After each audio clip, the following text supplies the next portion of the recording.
Bonnie and Clyde had each taken 50 rounds, leaving bullet-riddled corpses behind. One of the posse later... Dang. I mean, I know they didn't get away, but I would have preferred if Bonnie and Clyde got away. Even though, of course, they were criminals. I don't care about none of that. I need me a ride or die just like Bonnie. She in the streets, playing with the best, yeah, we don't freeze.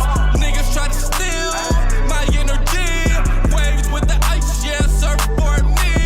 I get the bag and I dip, yeah. Said I'm a rock star. Fell for all of the drip, yeah. Diamonds in my charm, like I just wearing them hips, yeah. Think like a porn star, manifest all of my dreams, yeah. I'm living like a god, rock star, trap star. Got the gas with me, yeah. What's good, Dark Knight gang? I'm Neptune. Hey bro, today I'm about to react to a video titled Most Evil Crime Couple in American History. This should be a great video. It's from the infographic show. They're gonna tell us about Bonnie and Clyde. Look, my next girl, she gotta be a ride or die, nigga. You feel me? She gotta be a ride or die like this. I'll talk about no matter what happens in life, she gotta be there with me.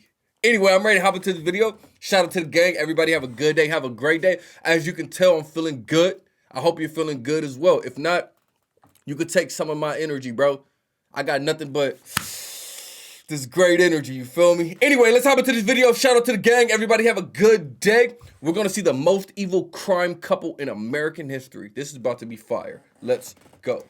April 13th, 1933, and the not-so-notorious yet Bonnie and Clyde and 3 more of the Barrow Gang were having a raucous old time at their garage apartment hideout in the neighborhood of Joplin, Missouri. At this time, the gang consisted of Clyde Barrow, his partner in crime and devoted lover Bonnie Parker, Clyde's older brother Buck Barrow, and his wife Blanche Barrow. The last of the gang was a childhood friend of the Barrows, one W.D. Jones. No one knows if he had a girlfriend or wife or just was a sad fifth wheel. For days on end, the quintet of criminals had been chugging liquor, chain-smoking cigarettes, and running card games, much to the chagrin of their neighbors whose peace and quiet had been momentarily spoiled. That day, during yet another long session on the booze, one of the neighbors decided enough is enough and called the Joplin Police Department. The cops, hearing the tales of what was apparently going down in that house, assumed bootleggers were hiding out there. This was, after all they were doing was drinking, smoking cigarettes, and playing card games.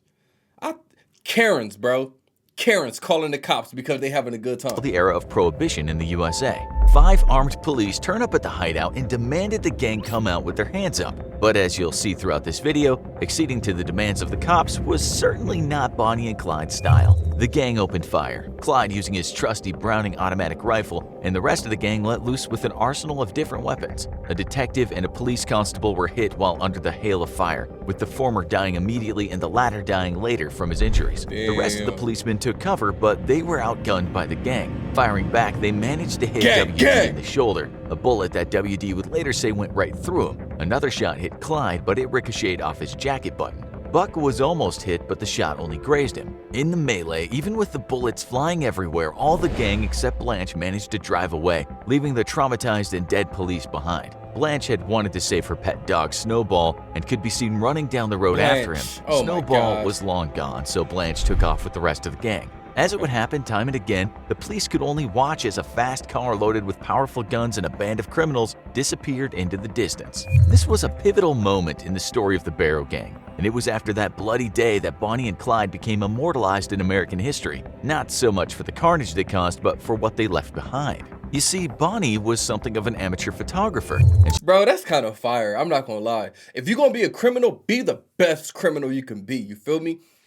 Like, that's how I live my life. Whatever you want to do with your life, bro, I don't judge people. Do whatever you want to do with your life. But just do it to the best of your ability. They wanted to be criminals, and they fire at it. That's what I'm talking about. She was also fond of writing poems. From a young age, she had fallen in love with the silver screen, and the girl became possessed with celebrity in those early days of the movies. She wrote stories which she starred in and took pictures of herself. Unwittingly, this would in fact make her a celebrity in time. After one shootout, the cops found one of Bonnie's poems called The Story of Suicide Sal. Part of the poem went like this: I left my old home for the city to play in its mad, dizzy whirl. not knowing how little of pity it holds for a country girl. In some ways, the poem was the story of Bonnie and Clyde. It described the lives of two runaway hoodlum lovers, a doomed criminal pair who were heading toward an early death. The poem filled the pages of U.S. newspapers, but so did the negatives that were found on a camera that had been left behind at the hideout, and they would become part of America's criminal iconography. One of them showed Bonnie dressed in black pointing a shotgun at Clyde's belly. Another shows Bonnie smoking a cigar leaned up against a powerful car. Hey, Bonnie fire. didn't smoke cigars, but when those photos were seen by the public, what people saw was a strong woman, a masculine but beautiful lady who had taken life into her own hands. In spite of the bloodshed the pair had caused, much of the American public were in awe of the couple. People started That's what I'm saying. I would be too. They fire as fuck, bro. She over there posing with a cigar in her mouth like, come see me. She got the shotty like, nigga, it's nothing. I mess with Bonnie. It was at the age of 19 when he ran into a young, pretty woman whose name was Bonnie. Young. They had a mutual friend, as the story goes. The two soon became inseparable, but Clyde's criminal exploits would soon land him in the dreaded Eastham prison farm. He was just 21 years old. Who came to his rescue? Bonnie, of course. Bonnie. She managed to smuggle a weapon into the prison, and with it, Clyde made his way out. His freedom didn't last long, and soon he was recaptured and in prison again. It was during this second stint, in what could only be called a hellish slave camp, that young Clyde, so far a friendly and jovial sort of guy, turned into a different beast altogether. You see, prison back then wasn't supposed to rehabilitate people. It was supposed to break a man. It was supposed to be a living hell. Well, maybe not much has changed, but that's what it was like for Clyde. Hell. But a multifaceted kind of hell. He not only almost died working insane hours under the hot sun on a chain gang, but experienced something worse. That was the bullying and continuous sexual assault by another inmate. Clyde, then just a waif of a young man, could do nothing at first to stop his 6-foot-tall, 200-pound attacker. On October Dang, so this nigga was in jail getting beat up and booty raped. But look, it looked like he about to take some revenge. All right. 29th, 1931, Clyde snuck a piece of galvanized pipe into his cell. During the evening, he invited his tormentor to the open toilets in the building. As soon as they entered the toilets, Clyde turned around and swung, almost taking the top of the abuser's head off. That was the end of the abuse. And thankfully for Clyde, another inmate doing a long sentence for murder said he did it. Clyde was never the same again, though. As one inmate put it, he saw his friend turn from schoolboy into rattlesnake. He was still desperate to get out of that hell, and in 1932 he or someone else chopped 2 of his toes off on purpose. Clyde thought the injury might at least get him off doing the grueling hard labor, but little did he know that his mother had successfully been petitioning for his release. He got out in the end, and there was never any need for the self-harm. Clyde would limp for the rest of his life, but at least he would limp along with his lover, his eternally devoted Bonnie Parker. After Clyde got out, he soon started committing robberies, mainly of gas stations and regular stores. It was small-time stuff, but Clyde had bigger things in mind. What he really wanted to do was to get back at the prison that had treated him so badly, the place where he had been defiled by another prisoner. He'd eventually get one over on the prison after a time, as you'll soon see. During those early robberies, Bonnie was arrested and ended up doing some time behind bars, whiling away the hours writing poetry and thinking about Clyde. Meanwhile, Clyde was committing more robberies, and this would end with the murders of several police officers. You already know about the incident that made the Barrow Gang famous, but it was what they did after that that started to change the minds of the American public. Not only did the gang rob stores and gas stations, but they sometimes robbed banks, perhaps not as many as the movies have made out though. Other times they robbed people in the street and relieved them of their valuables and their car. If anyone got in the way, whether the person was a police officer or a civilian, they would be shot dead. And it was the killings that began to sway the minds of the American public. No one likes a murderer after all. Each time the police at first I was like, oh, they fire. You know what I'm saying? They just robbing banks and getting away with it. But now they're killing innocent people. Police would give chase, though, the gang would always get away. That's thanks to their hot rod of a preferred getaway car, the Ford V8, which packed more horsepower than a regular old police cruiser. Poor coppers never had a chance, and Bonnie and Clyde would leave them in the dust. As for weapons, the gang had plenty of them since they stole from National Guard armories. Clyde's favorite weapon was his Browning automatic rifle, but the gang also had an array of other weapons. But fast cars and powerful guns couldn't protect them forever. During one of the gang's getaways, they ended up crashing the car, and while most of them were busted up, it was Bonnie that took the worst punishment.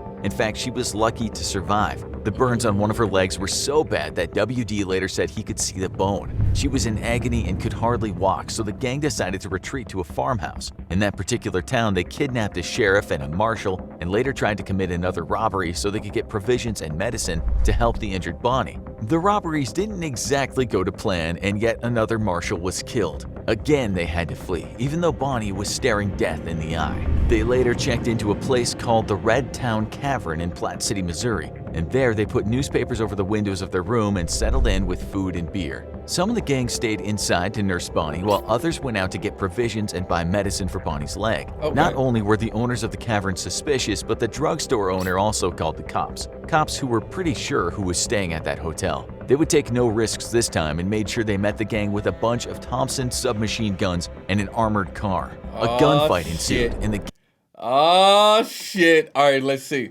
So Bonnie, who was driving the car and crashed the car? Somebody always got to mess up. So somebody was driving the car, they crashed the car. That's how Bonnie got hurt.